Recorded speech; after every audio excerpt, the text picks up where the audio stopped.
যেই দেশে নির্বাচন সুষ্ঠু হওয়ার পরেও ঘুমতে গিয়ে ভেজাল হয়ে যায়, রেজাল্টে যদি খারাপ রেজাল্ট আসে, তাহলে ওই দেশের মানুষ আর খুবই ভালো হবে।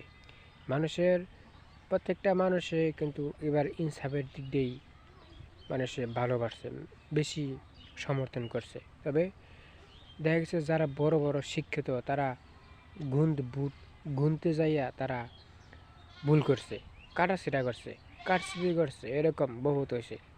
আচ্ছা, আমার বিষয়ে প্রশ্ন হচ্ছে, তারা যে কাটাছেঁড়া করছে ওরা কি লেখাপড়া ঠিক মতো বুঝে না? অবশ্যই বুঝে, কিন্তু কাটাছেঁড়া করার মানে কি?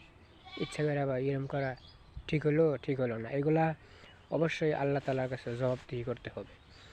এগুলা যারা সৎ মানুষ দেখেও নিজের দেশের জন্য যারা ইচ্ছাকৃতভাবে ক্ষতি করে, একজন মানুষকে আরেকজনকে যারা ইচ্ছাভাবে ক্ষতি করে, তারা অবশ্যই তাদের আল্লাহর কাছে হিসাব দিতে হবে। যদিও শিক্ষিত হয়ে লাভ নাই যদি বিবেক ভালো কাজ না করে। বিবেক যে জিনিস প্রমাণিতভাবে সত্যভাবে হয়েছে যে এটা হবে, তারপরে যদি ওটার মিথ্যা বা উল্টায়া দেয়, কলম দিয়ে খোঁচা দিয়ে, তাহলে তাদেরকে কঠিন জবাব দিতে হবে আল্লাহ তালার কাছে। এ পর্যন্ত।